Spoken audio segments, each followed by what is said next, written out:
Ngayong eleksyon, kaliwat ka na ng mga mapanirang komento dahil sa pagkakaiba sa mga napupusuang kandidato. Ano nga ba ang sinasabi ng batas?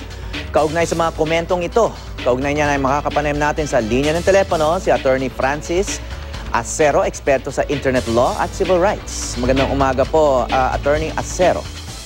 Magandang umaga, Howie. Attorney, ano-ano bang mga batas ang tumatalakay kaugnay sa mga mapanirang komento o mensahe sa social media o yung tinatawag na cyberbullying? Well, ngayong election season, tama si Ayin na yung Omnibus Election Code ay may liability nga dyan. Tapos, normally, pag hindi election season, pwede siyang grave threats, other light threats, or libel. No, kung depende kung anong sinasabi mo. So, dito sa ating... Yes, excuse me, Attorney. Dito sa ating bansa, meron na bang jurisprudence ito, yung tinatawag nga ng internet libel? No? Alam natin yung libelo o yung libel sa print media o sa yung traditional media katulad ng radyo at TV, ay may jurisprudence na yan eh. Pero sa internet, meron na ba mga kaso na pagdesisyonan? Meron. Actually, the case is Vicini versus Executive Secretary. In this case, the lawyer for Ayin, J.J. Vicini, challenged yung cybercrime law. Pero hindi yung parts na to, yung online libel. And doon sinabi ng Supreme Court na pag nanira ka ng kapwa mong tao online or pag gumawa ka ng krimen na otherwise in real life, ginawa mo online, you will be liable for internet offense.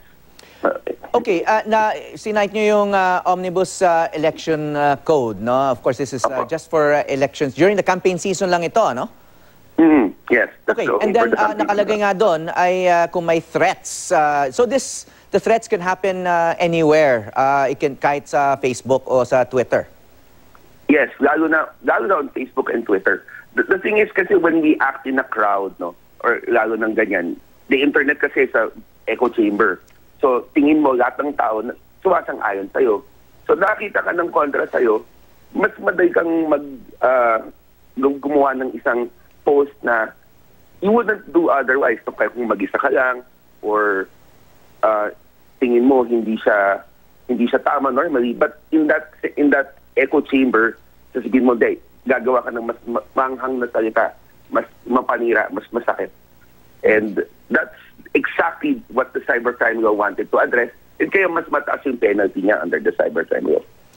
Okay, advocate din kasi kayo ng internet freedom, ano? Hindi kaya gamitin itong mga batas na to para mag-censor ng kritisismo? Pwedeng sabihin ng ibang followers ng mga ibang kandidato na sina-cyberbully sila when in fact may disagreement lang sa Facebook. There's a line kasi between pag magdi-disagree ka lang, di sasabihin mo kung bakit. May sasabihin mo, hindi ako sang-ayon sa'yo, ito yung dahilan, 1, 2, 3, 4. Pag sumobra ka doon, at sinabi mo, hindi, papatayin kita, sana ma-rape ka, rating kita, bubuhusan kita ng asido, foul na yun. Pag nag-foul ka doon, meron ng criminal liability na pwedeng kumapit sa'yo. Okay, so kasi alam naman natin sa internet, no, na madali naman na gumawa ng fake identity. So madali bang gaano kahirap ba ang habulin itong mga nagsa-cyberbully? Well, tingin ko naman medyo matino naman ng ating ang ating anti-cybercrime forces. Nahuli ngayon sa LALPEC at sa yung Anonymous na gumawa ng Comeric. And nung nag-usap tayo, sinasabi naman natin, hindi naman yun ang main threat. Yung main threat yung gagamit ng database. And here, medyo feeling nga nila na safe sila kasi medyo anonymous, medyo tago kung sino sila, pero nahuli pa rin. So I think ito na meron kang pangalan, meron kang may kaibigan ka, kayang makita yon. Also, in a case decided by Justice Presbyter Velasco, Vivares versus St. Teresa College, meron nakasabi doon na may statement doon ng Supreme Court na nagsasabing walang expectation of a right to privacy on Facebook. So kung gamitin ng authorities ang Facebook to find out where you are, baka sabihin nilang okay lang eh. Okay, maraming nag-o-observe na itong campaign season na ito, napaka-toxic ng mga exchange sa social media, no? Hindi lang debate na gaganap, kundi yung talagang yung pagbubuli, mga threats, mga death threats, parang ngayon lang ba nangyari ito sa ating bansa? Oo, kasi napaka-base kasi ng exchange ng information eh. Tapos mas madali mapikon ang isang tao, no? Lalo na pag may argument na nakapresent na logical, na coherent, talo ka na, di mapipikon ka. Pag napikon ka, and then i-justify mo na yan sa sarili mo, kasi naisa ko sa kanya eh. Pasensya na po, nadaan lang po sa galit. Pero nasa batas, no? Kahit dahil sa galit, nagsalita ka ng masama at nagbanta ka, dahil nagalit ka lang, napikon ka lang, may parusa pa rin yan sa batas. Yeah. So, okay. Itong may mga nakakapansin na parang orchestrated yung ibang mga attacks, no? Kasi kapag may sinasabi ng iba na kapag may konting criticism against a particular candidate ay parang may swarming effect yung nag-attack, no? May mga nagsasabi pa nga mukhang galing pa sa ibang bansa yung ibang mga attacks, no? So mukhang may parang a very organized social media operations that attack critics of some candidates. Tingin ko dalawa yan eh. Meron talagang organized attack at meron ding group mentality. May herd mentality yan eh. So pag nakakita sila ng isang post na hindi nila gusto, at lalo na kung public yun, magtatawag na yan, "Hoy, mga pare, diyan mo to, tanga." Sorry.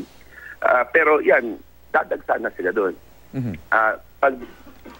At yung mentality na, "Ay, barkada kayo online." Tapos, "Uy, may tumira sa inyo." Yun yung pumapasok na mentality sa mga tao. At hindi nila napapansin na medyo foul na yung nagagawa nila. May study dyan na pag nasa group ka, may behavior kang ganyan, yung assessment mo ng risk bumababa. So, mas prone ka to more risky behavior. Yeah. Kasama doon sa risky behavior na yun, yung paggawa ng krimen. Attorney, hindi ko lang kung napapansin mo rin to sa mga Facebook friends mo, pero may mga Facebook friends ako na nagsabi na magsha-shutdown muna sila sa social media sa sobrang toxic o sobrang dami na raw nag-a-attack sa kanila for their views, no? For their political views. Kumbaga, nagkakaroon ngayon ng self-censorship, at least ayon dun sa mga naobserbahan ko, no? Or chilling effect.